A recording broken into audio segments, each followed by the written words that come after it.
Well, hey guys, it's time to work on the airplane again. Uh, Last you guys saw, I was working on the front stabilizer spar. Make sure I get that right. And the doublers for it.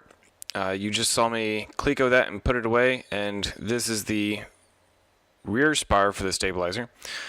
I'm taking a look at it and seeing what I want to do next, where I'm going to drill the holes, where I want to put the doublers.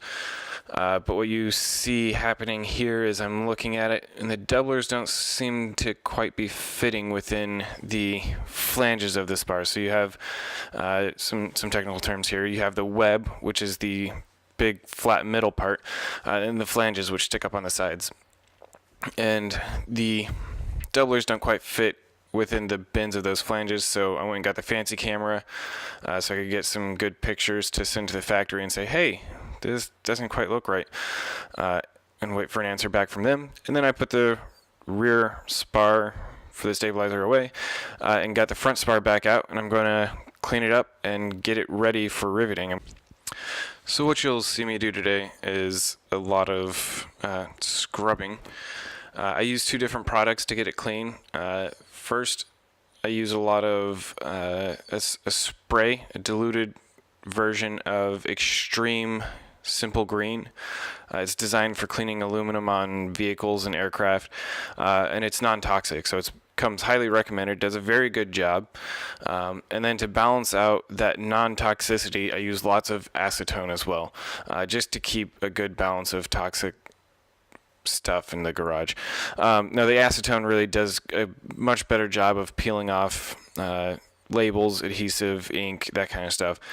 So I use a little bit of acetone in addition to the Extreme Simple Green. And then once everything's cleaned up and ready to go, I'm going to prime it with, you just see me look right there at the jar. It is Cortec, see if I can get this right, VPCI-373 green, something along those lines. I'll grab a snapshot and post it so you guys can see what it is.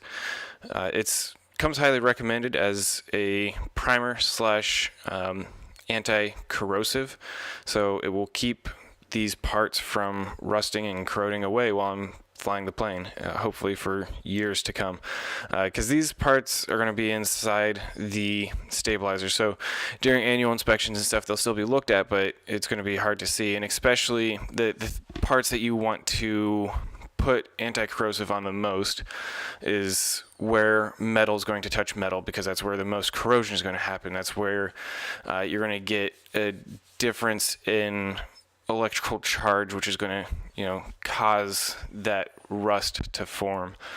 So you see me right here. I even skipped the middle this time, and then I go back over and cover the middle later. But I was really just focused on, let's put the primer, the anti-corrosive, where the metal of the doubler is going to touch the metal of the spar.